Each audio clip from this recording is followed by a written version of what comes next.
सूर्य हमेशा मार्गी होता है, लेकिन सूर्य हमेशा वक्री होता है। ये कहना है बुलंदशहर से पधारे सुप्रसिद्ध ज्योतिर्विद डॉक्टर सुरेंद्र कुमार शर्मा का, जिन्होंने ज्योतिष शास्त्र के गहन अध्ययन के साथ साथ रामचरितमानस जैसे महाकाव्य पर पीएचडी की। नमस्कार, मैं हूं मनीषा और आज हम इसी विषय पर चर्चा करेंगे ज्योतिर्विद डॉक्टर सुरेंद्र शर्मा जी। आपका बहुत बहुत स्वागत है हमारे इस कार्यक्रम में। जी, आपका भी बहुत बहुत स्वागत है। आप हमें एक चीज बताइए कि मनुष्य की समस्याओं का जो संबंध है वो ग्रहों से है? बिल्कुल है। कैसे? हमारे ब्रह्मांड में जितने भी खगोलीय पिंड हैं उसमें से 5 सबसे प्रमुख हैं, मंगल, बुध, बृहस्पति, शुक्र और शनि। इसी तरह से मनुष्य की 5 ही प्रमुख समस्याएं हैं: स्वास्थ्य, शिक्षा, रोजगार, विवाह और संतान। और इसी तरह से अगर हम आगे देखें तो 2 प्रमुख ग्रह और हैं, सूर्य और चंद्र, जिनके बिना जीवन असंभव है। ऐसा बताते हैं कि अगर सूर्य चंद्र ना हो तो मानव में कोई भी जीवन नहीं रह पाएगा। इस तरह मनुष्य की भी 2 समस्याएं होती हैं जिसके बिना जीवन असंभव होता है, वो है लक्ष्मी यानी धन। तो सबकी समस्या होती है कि हमारे पास धन की वर्षा हो, सब चाहते हैं और धन की वर्षा ही ना हो, साथ में वो धन रुके भी, है उसका स्टॉक भी होना चाहिए।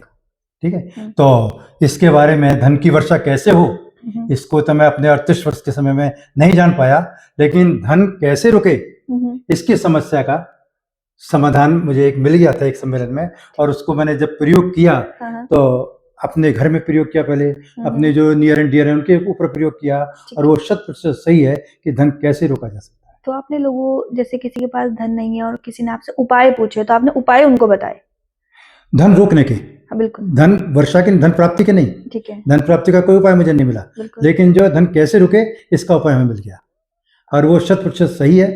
और आप कहेंगे तो हम उसे बता भी देंगे जरूर। बिल्कुल, हमारे व्यूअर्स चाहेंगे कि किस तरह से अपने धन को रोका जाए, आप बताएं। धन की स्वामिनी लक्ष्मी होती है। हाँ, बिल्कुल, है ना। लक्ष्मी के अलावा धन का और कहीं नहीं रुक सकता। बिल्कुल। और हमारे समाज में महिलाओं को लक्ष्मी का दर्जा दिया गया है। यदि कोई भी व्यक्ति है जो भी अर्निंग मेंबर है, सबसे पहले लक्ष्मी उसकी माता होती है। बिल्कुल। यदि माता नहीं है तो उसकी बड़ी बहन होती है, बड़ी बहन नहीं है तो उसकी भाभी होती है, यदि भाभी भी नहीं है तो उसकी पत्नी होती है, यदि पत्नी नहीं है तो उसकी बेटी होती है, या बेटी भी ना हो तो उसकी पुत्र वधू होती है। कि जो भी हम सुबह से शाम तक अर्निंग करते हैं और अर्निंग करके जब घर पे आते हैं तो मेल मेंबर को हम मानते हैं अर्निंग मेंबर, तो उसकी एक मॉरल ड्यूटी हो जाती है कि वो अपनी लक्ष्मी को, जिसको भी लक्ष्मी मानता है, पूरा अधिकार देगी उसकी पूरी जेब खाली कर ले। साथ ही वो भी, उसका भी फर्ज है कि वो अपनी जेब में 1 रुपया भी ना रखे, सब कुछ उस लक्ष्मी को हैंड ओवर कर दे। मतलब सब कुछ देना है, कुछ नहीं रखना, जितना कैश हो उसके पास सब, ठीक है, सब दे दे। और नेक्स्ट डे जितना जरूरत हो ले जाए, सारा जरूरत हो सारा ले जाए, जितनी नीड हो उतनी लेते जाए, सारे ले जाए। लेकिन ये काम रोजाना करना है। शाम को पूरी जेब खाली करनी है, 1 रुपया नहीं रखना, सुबह ले जाना है। आप धीरे धीरे जब रेगुलर करेंगे तो आप देखेंगे कि जिनको हमने लक्ष्मी माना है या जिनके पास हमने धन संग्रह के लिए दिया है, एक पर्याप्त मात्रा में धन संग्रह हो जाता है, क्योंकि वो हमारी वफादार लक्ष्मी है, पत्नी है, कोई भी है, वो इधर उधर खर्च करेगी नहीं, है ना। तो इष्टो, और वो आएगा किस काम, हमारे काम आएगा। हाँ जी। तो ये सबसे बढ़िया तरीका है कि आप शाम को आए तो पूरा पैसा हैंड ओवर कर दें लक्ष्मी को, और जितनी जरूरत हो ले जाएं। तो आप कुछ समय बाद देखिए, 6 महीने में, साल में, 2 साल में पर्याप्त धन आपके पास इकट्ठा हो जाएगा। पहले के समय में मैंने देखा है कि जो हमारे बुजुर्ग हैं वो ऐसा ही करते थे कि जैसे धन आया वो सारा ही अपनी बीवी को या अपनी माँ को दे देते थे, और फिर जब उनको नीड होती थी वो उनसे लेते थे। तो शायद इसी वजह से उन्होंने पहले के समय में लोग प्रॉपर्टी, धन, सब चीज जोड़ लेते थे, यही कारण रहा होगा। धीरे आप देखिए कि साल 2 साल करने में, 4 साल करने में आपके पर्याप्त धन इकट्ठा हो जाएगा, जिसके बिना प्रयास के। वैसे भी कहा जाता है महिलाएं धन को जोड़ ही लेती हैं, कहीं ना कहीं वो रखती ही हैं। बिल्कुल बिल्कुल। आप हमें एक बात बताइए कि हमने बहुत सुना भी है वक्री और मार्गी, मार्गी कहते हैं ना शायद से, मार्गी, हाँ। मार्गी, वक्री, ये क्या चीज है, पहले आप ये बताएं। मैं आपको बताऊं, आपने कुंडली देखी होगी। बिल्कुल। कुंडली में लगन से शुरू होते हैं, एंटी क्लॉकवाइज राशियां चलती हैं, 1 2 3 4 5 12 तक है एंटी क्लॉकवाइज। तो जो एंटी क्लॉकवाइज गति है किसी भी ग्रह की, वो हमारी मार्गी गति कहलाती है।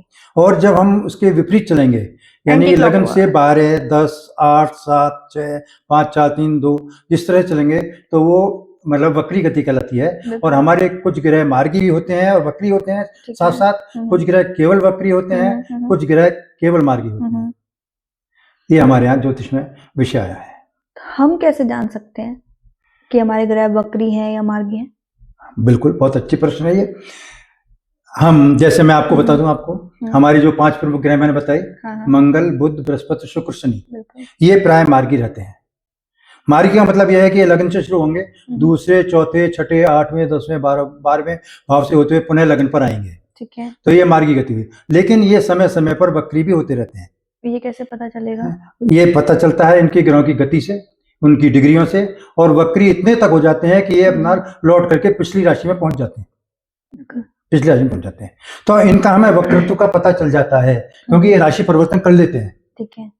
इतने ज्यादा समय के लिए वक्री होते हैं। और जहां तक राहु केतु का सवाल है, वो कहते हो कि सब ये प्राय जो वक्री होते हैं, लेकिन वो भी मार्गी होता है। साल में 10-15 दिन के लिए वो भी मार्गी होते हैं, लेकिन वो इतना अल्प समय होता है कि उस समय हमें वो राशि परिवर्तन नहीं कर पाते, जिसकी वजह से हमें उनकी जो मार्गी गति का पता नहीं चलता। लेकिन साल में 1-2 बार 10-12 दिन के लिए राहु केतु जो सदैव वक्री बताए गए हैं शास्त्र में, वो भी मार्गी होते हैं। और मैंने इनको 5 ग्रहों का बता दिया। इस समय पर मार्गी और वक्री होते रहते हैं, और वक्री की गति इनकी इतनी ज्यादा होती है, मतलब पीरियड इतना ज्यादा होता है कि ये जो है राशि परिवर्तन भी कर लेते हैं, पिछली राशि में पहुंच जाते हैं, और राहु केतु का हमें दिखा नहीं देता। अब सवाल आता है कि जो साहब जो सदैव मार्गी रहते हैं, जैसे सूर्य चंद्र के बारे में कहा जाता है सदैव मार्गी रहते हैं, तो इस पर मैंने करीब 1-1.5 वर्ष से शोध कर रहा हूँ, और मैं उस नतीजे में पहुंचा हूँ कि चंद्रमा को तो एक बार छोड़ दीजिए, चंद्रमा एक हमने दूसरे विषय में लिया है कि सूर्य मार्गी नहीं होता। कैसे नहीं होता ये मैं बताऊंगा आपको। बिल्कुल, हम जानना चाहेंगे। सब कहते हैं सूर्य मार्गी होता है, चंद्र मार्गी होता है, लेकिन मेरी दृष्टि में जो मेरे शोध का विषय है, उसमें सूर्य मार्गी नहीं होता। जब से सृष्टि का प्रारंभ हुआ है, जब से ये वक्री चलता आ रहा है, आज भी वक्री है, इस समय जब मैं आपसे बात कर रहा हूँ तब भी वक्री है, रात को भी वक्री रहेगा, और जब तक सृष्टि रहेगी जब तक वक्री ही चलता रहेगा। अब हम इसे कैसे पहचाने कि वक्री कैसे होता है? लेकिन क्या आपकी इस बात से कोई और ज्योतिष रिलेट करेंगे? रिलेट तो नहीं करेंगे, लेकिन अगर मेरे सामने बैठेंगे तो मेरी बात को काट नहीं पाएंगे। तो मतलब आप उन्हें साबित कर सकते हैं? बिल्कुल सिद्ध कर सकता हूँ कि सूर्य जो सदैव वक्री होता है। वो कैसे, मैं आपको बताता हूँ। बिल्कुल जानना चाहूंगी मैं। सारे ग्रह जी, राहु केतु को छोड़ करके सारे ग्रह, उसमें सूर्य चंद्र भी शामिल है जी, उनकी जो एक गति होती है, उनका जो एक रुझान होता है चलने का, वो होता है लग्न से शुरू होता है, दूसरे, चौथे, छठे, 8वें, 10वें, 12वें भाव होते हैं, पुनः लग्न कराते हैं सभी। और राहु केतु चूंकि ये वक्री होते हैं, और वक्री इतने कम समय के लिए होते हैं कि मार्गी इतने कम समय के लिए होते हैं कि जो ये राशि परिवर्तन नहीं कर पाते, तो ये लग्न से शुरू होकर 12वें, 10वें, 8वें, छठे, चौथे, दूसरे भाव में होते हुए लग्न पर पहुंचते हैं। अब आता है सूर्य का सवाल। कुंडली में देखेंगे तो सूर्य भी मार्गी है, और ग्रहों की तरह वो भी इसी तरह से चलता है, दूसरे, चौथे, छठे, 8वें में। लेकिन यदि हम सूर्य की दैनिक गति पर विचार करें, मासिक वार्षिक गति अलग है, दैनिक गति पर विचार करें, तो हम देखते हैं, जो हम कुंडली देख करके समय बता देते हैं, इस बच्चे का सुबह का जन्म है, इसका दोपहर का जन्म है, इसका शाम का जन्म है, इसका रात का जन्म है। हम कुंडली देख के कोई भी विद्वान बता सकता है। मतलब अगर आपको टाइम ना बताया जाए, बिल्कुल ना बताएं, सिर्फ दिन बताया जाए, तिथि, केवल कुंडली दिखा दी जाए, ठीक है, कुंडली दिखा करके कोई भी विद्वान बता देगा कि इसका जन्म किस समय का है। अच्छा, हाँ बिल्कुल, मैं अभी बताता हूँ आपको उसके बारे में। तो उसमें होता क्या है कि हम उसकी वक्री गति लेते हैं सूर्य की। जैसे मैं आपको बताऊं कि सूर्य सुबह 6 बजे के आसपास सूर्योदय के समय लग्न में होता है, ठीक है। अब कायदे से दूसरे, चौथे, छठे भाव में चलना चाहिए, बिल्कुल जो मार्गी गति है। लेकिन होता क्या है कि दोपहर को वो 10वें भाव में होता है। सुबह में, सुबह को 6 बजे लग्न में होगा, और दोपहर को जो है 12 बजे 10वें भाव में होगा। अच्छा, 12वें 11वें होते हुए 10वें भाव में होगा। ठीक है। उसके अंदर शाम के समय फिर 9वें 8वें में होते हुए 7वें में होगा, उल्टा चलाना, बिल्कुल है। फिर इसी तरह छठे 5वें होते हुए रात को, आधी रात को चौथे में होगा, चौथे भाव में, और तीसरे दूसरे में होते हुए अगले दिन सुबह फिर पहले में लग्न में आ जाएगा। बहुत गहन अध्ययन किया हुआ है आपने तो। तो यदि हम टाइम इसी हिसाब से, हर एक ज्योतिषी केवल सूर्य की वक्री गति के आधार पर उसके टाइम को देख करके ये बता देते हैं, सूर्य की स्थिति देखकर किस ग्रह में किस भाव में है, कि ये जो है मतलब किस समय पैदा हुआ है बच्चा। मार्गी गति से नहीं पता चलेगा, हम जो टाइम निकालते हैं वो सूर्य की वक्री गति से निकालते हैं कि 6 बजे सूर्य कहाँ था, दोपहर को 12 बजे कहाँ हुआ, शाम को कहाँ हुआ, रात को कहाँ हुआ। तो ये उसकी वक्री गति के आधार पर पता चलता है कि जो है ये सूर्य वक्री चलता है। और हमें कोई भी विद्वान कोई भी ज्योतिष का मार्गी गति से समय निकाल के दिखाते तो हम मान जाए। आप ओपनली चैलेंज दे रहे हैं। नहीं, चैलेंज नहीं, बिल्कुल चैलेंज नहीं है ये। है? या तो वो मेरी बात को ये झूठा साबित कर दे कि हम टाइम जो है वक्त मार्गी गति से निकालते हैं, लेकिन टाइम मार्गी गति से निकलता ही नहीं, टाइम तो वक्री गति से निकलेगा। कोई दोपहर को सूर्य चौथे भाव में नहीं होगा, 10वें में होगा। इस तरह रात को 12 बजे वो चौथे भाव में होगा, 10वें में नहीं होगा। और अगर मार्गी हो तो उसे दोपहर को चौथे में और रात को 12 बजे 10वें भाव में होना चाहिए, जबकि ऐसा नहीं होता। तो इससे ये सिद्ध होता है कि सूर्य सदैव वक्री ही चलता आया है और उसके वक्रत्व के आधार पर ही हम समय का निर्धारण करते हैं कि इस समय क्या है। और सूर्य घड़ी का नाम आपने सुना होगा, सूर्य ही हमारे समय का ज्ञाता है, सूर्य के द्वारा ही हम टाइम निकालते हैं और कोई ग्रह ऐसा नहीं है जिसके द्वारा टाइम निकाला जा सके। हाँ, क्योंकि कहते हैं कि जब पहले घड़ी नहीं बनी थी तो सूर्य से पता चलता, सूर्य देखकर वो बताते थे। बिल्कुल बिल्कुल, हाँ, कि क्या टाइम है। हमारे कृष्ण भगवान है या राम भगवान, जब उनका जन्म हुआ तभी घड़ियां नहीं थी, तो वो उन्होंने सूर्य के आधार पर ही बताया टाइम, जो उन्होंने बताया है कि इस जब गति होती है किसी मतलब स्पीड से मतलब है, हर ग्रह की स्पीड होती है। क्योंकि पृथ्वी को हमने स्थिर मान लिया है, गतिमान पृथ्वी है, सूर्य स्थिर है, लेकिन चूंकि हमें पृथ्वी पर रहते हैं इसलिए हमने इसको स्थिर मान लिया है, इसलिए सूर्य गतिमान दिखाई देता है, चलता हुआ दिखाई देता है। वह सूर्य नहीं चलता, सूर्य स्थिर रहता है। मैं आपको गति के बारे में बता दूं कि जो मैंने सूर्य की वक्री गति पर अध्ययन किया कि चंद्रमा की जो मार्गी गति होती है उससे 27 गुना ज्यादा सूर्य की वक्री गति होती है। यदि मान लो 1 किलोमीटर की स्पीड आती है चंद्रमा की बाइक, एक एग्जाम्पल के तौर पे, तो उसकी 27 किलोमीटर आएगी निश्चित समय में। मतलब 27 गुना ज्यादा स्पीड सूर्य की होती है वक्री गति। वक्री गति सूर्य 27 गुना ज्यादा चंद्रमा से, और सूर्य की अपनी जो मार्गी गति होती है जिससे सब मानते हैं उससे 360 गुना ज्यादा गति होती है सूर्य की वक्री गति। इतनी तेज गति से चलता है। 24 घंटे में सूर्य लगन से घूम करके वापस लगन पे आ जाता है, यानी पृथ्वी हमारी पूरी घूम जाती है 24 घंटे में। घूमती पृथ्वी है, लेकिन चूंकि हम पृथ्वी पर रहते हैं, अपने आप को स्थिर मानते हैं पृथ्वी को, तो सूर्य घूम जाता है 24 घंटे में।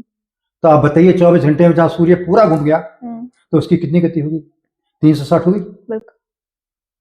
जबकि मार्गी गति में उतना नहीं चलेगा। राहु केतु भी सदैव वक्री होते हैं? नहीं, ये साल में 1 या 2 बार 10-12 दिन के लिए मार्गी भी हो जाते हैं, लेकिन चूंकि वो इतने कम समय के लिए मार्गी होते हैं कि अपना राशि परिवर्तन नहीं कर पाते, जिसकी वजह से हमको और अनेक विद्वानों को नहीं पता चलता कि ये मार्गी भी हुए हैं। लेकिन यदि हम पंचांग में उनकी गति को ध्यान से देखेंगे, उनके अंशों को ध्यान से देखेंगे, तो हम पाएंगे कि साल में 1 या 2 बार वो भी मार्गी होते हैं, लेकिन केवल 10-12 दिन के लिए है। क्योंकि इतने अल्पकाल के लिए वो मार्गी होते हैं, तो उनका कोई हमारी तरफ ध्यान किसी का जा नहीं पाता। आप मुझे ये बताइए कि आपके हिसाब से ज्योतिष विज्ञान है या कला है? यदि हम गणित की दृष्टि से देखें और इसकी कैलकुलेशन को देखें, ब्रह्मांड में अब जितने पिंड हैं, ग्रह हैं, इनकी स्थिति को देखें, तो ये पूरा विज्ञान है, बल्कि गणित विज्ञान है। आप जैसे मुझे बता रहे हो ना, आपने जैसे मुझे इतना कैलकुलेशन बताया, तो मेरे माइंड में आया कि ये तो एक तरीके से साइंस ही है। बिल्कुल गणित विज्ञान है, लेकिन हम आपको या किसी को कैसे संतुष्ट कर पाए, कैसे ज्योतिष की विद्या को उन पर प्रभावित कर पाए, तो उससे कला है, वो हमारी कला है। बिल्कुल। अच्छा, मुझे एक चीज बताइए कि ज्योतिष से आप किसी के इंसान के, जैसे आप कुंडली देखते हैं, तो आप बता सकते हैं कि इसकी आयु कितनी है और इसकी मृत्यु कब होगी? क्या पता लग सकता है एग्जैक्टली? बिल्कुल, आपका बहुत अच्छा प्रश्न है। मेरे पास भी अनेकों लोग आते हैं, जैसे राहु केतु को हम छाया ग्रह मानते हैं। छाया ग्रह मतलब उनका भौतिक अस्तित्व नहीं है, लेकिन उनका प्रभाव है, लेकिन फिजिकली वो कहीं नहीं दिखाई देते फिजिकली है। इसी तरह आदमी की भी, किसी भी व्यक्ति की हम जातक बोलते हैं, उसकी भी जो 2 समस्याएं होती हैं। पहला तो ये कि हमारी आयु कितनी है। क्या लोग पूछ लेते हैं कि हम अक्सर पूछते हैं कि हमारी आयु कितनी है, और इसी के साथ साथ दूसरा प्रश्न पूछते हैं कि हमारी आयु कैसी बीतेगी, जीवन कैसा हमारा, जीवन कैसा बीतेगा। ठीक है। तो मुझे अपने 38 वर्ष के जीवन में ये तो नहीं पता चल सका कि आयु कितनी है, और मैं शायद किसी ने भी औरों की आयु भली बता दी हो, लेकिन अपनी आयु किसी ने नहीं बताई। जबकि हम दूसरे की आयु बताते हैं तो अपनी आयु बताना चाहिए जी। लेकिन आयु कैसे बीतेगी इसका अनुमान ज्योतिष से लगाया जा सकता है। और मैं आपको बता दूं कि 1 वर्ष के शोध में मैंने एक नया शोध किया है। वो शोध ये किया है कि हम मृत्यु का समय बता सकते हैं। दिन तारीख तो नहीं, 24 घंटे में जो समय होता है कि मृत्यु का समय कितना होगा, कौन सा होगा मृत्यु का समय, ये आसानी से बताया जा सकता है। उसका बहुत आसान तरकीब है। वो कैसे? मैंने एक वर्ष में करीब 14 कुंडलियों पर अध्ययन किया है।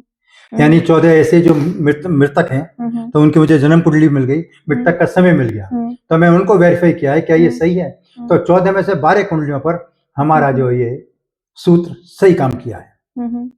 तो मैं समझता हूँ कि ये नियम बढ़िया है और इस पर सही जारी है कि पीछे कोई ना कोई कारण होता है। जैसे जो सुख का कारण होगा वो दुख का कारण होगा, जो मान का कारण होगा वो अपमान का कारण होगा, जो यश का कारण होगा वो अपयश का कारण होगा। इसी तरह जो जन्म का कारण होगा वही मृत्यु का भी कारण होगा।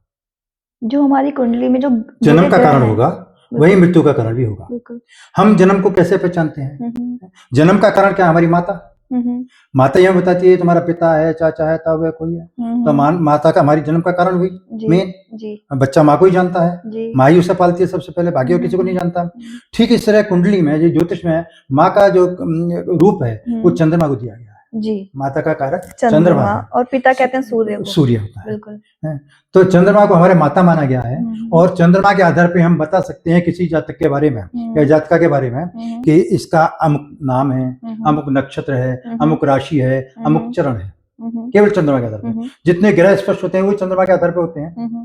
तो निश्चित है कि जब जन्म का हमारा कारण चंद्रमा हुआ तब मृत्यु का कारण भी चंद्रमा ही होना चाहिए, स्वाभाविक है ना। तो इसको हमने देखा और हमने देखने में पाया कि जहां पर चंद्रमा किसी भी कुंडली में स्थित है, जहां भी किसी भाव में, 12 में किसी भाव में स्थित है, जहां भी चंद्रमा स्थित है, यदि हम उस समय को कैलकुलेट कर लें कि वो समय क्या है, तो उस जातक की मृत्यु का समय होगा। इसका एग्जाम्पल मैं आपको बता देता हूं और किसी और पे कहना मैं अपनी कुंडली में बता देता हूं। मेरा जन्म है 14 सितंबर का, ठीक है, और मेरा चंद्रमा है 9वें भाव में। चंद्रमा मेरा 9वें भाव में है। अब सितंबर को हम थोड़ा संशोधन कर लेते हैं इसमें। सारी के सबकी डिग्री होती है, सब ग्रहों के अंश होते हैं, डिग्री होती है ना, क्योंकि हम गोलाई को अंशों में नापते हैं, इनके किलोमीटर में नहीं नाप सकते, है ना। तो हम कुछ समय के लिए इसमें संशोधन कर लेते हैं कि आपका ये हमारा 14 सितंबर जो हम 22 या 30 सितंबर मान लेते हैं। 23 सितंबर क्यों मान लेते हैं ये बताता हूँ, या 23 मार्च मान लेते हैं, क्योंकि 23 मार्च और 30 सितंबर को दिन रात बराबर होते हैं। 12 घंटे का दिन होता है, 12 घंटे की रात, और हमारे जो 12 भाव होते हैं तो 24 घंटे मतलब हर एक भाव 2-2 घंटे का होगा। 24 घंटे हो गए, 12 से डिवाइड करो, 2-2 घंटे हो गए। दिन के भाव आएंगे वो भी 2-2 घंटे आएंगे, रात के आएंगे वो भी 2-2 घंटे आएंगे। इसको हमने समझने के लिहाज से 23 सितंबर अपना मान लिया, अपना जन्म का समय। इसी तरह से चंद्रमा हमारे 9वें भाव में है, तो हम थोड़ी देर के लिए मान लेते हैं कि वो तेरा 15 अंश का है।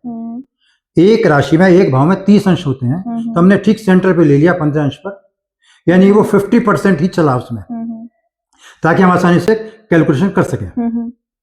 अब आप देखिएगा, चंद्रमा सुबह 6 बजे लग्न में रहा, धीरे धीरे बढ़ते बढ़ते लग्न में बीच में नहीं रहता, वो लग्न के और 12वें भाव की संधि पे रहता है। अच्छा। जो दोनों का मिलन होगा, लग्न का और 12वें भाव की संधि पे होगा 6 बजे, और दिन में 12 बजे जो होगा वो 10वें भाव और 9वें भाव की संधि पर होगा। 10वां भाव निकल चुका होगा, 9वां भाव स्टार्टिंग हो रहा होगा, वहां पर होगा दिन में 12 बजे। अच्छा, हमारे 9वें भाव में 15 अंश का चंद्रमा है, ध्यान रखिएगा। तो 12 बजे हमारे कब बजे? जब 9वां भाव स्टार्ट हुआ, 10वां भाव समाप्त होके 9वां भाव स्टार्ट हुआ, तब हमारे जो 12 बजे। अब वो चला 15 अंश, 2 घंटे चलना है उसे, सूर्य को 12 घंटे का है ना, 2 घंटे चलना है, तो 15 अंश कितने देर में चलेगा? 1 घंटे में।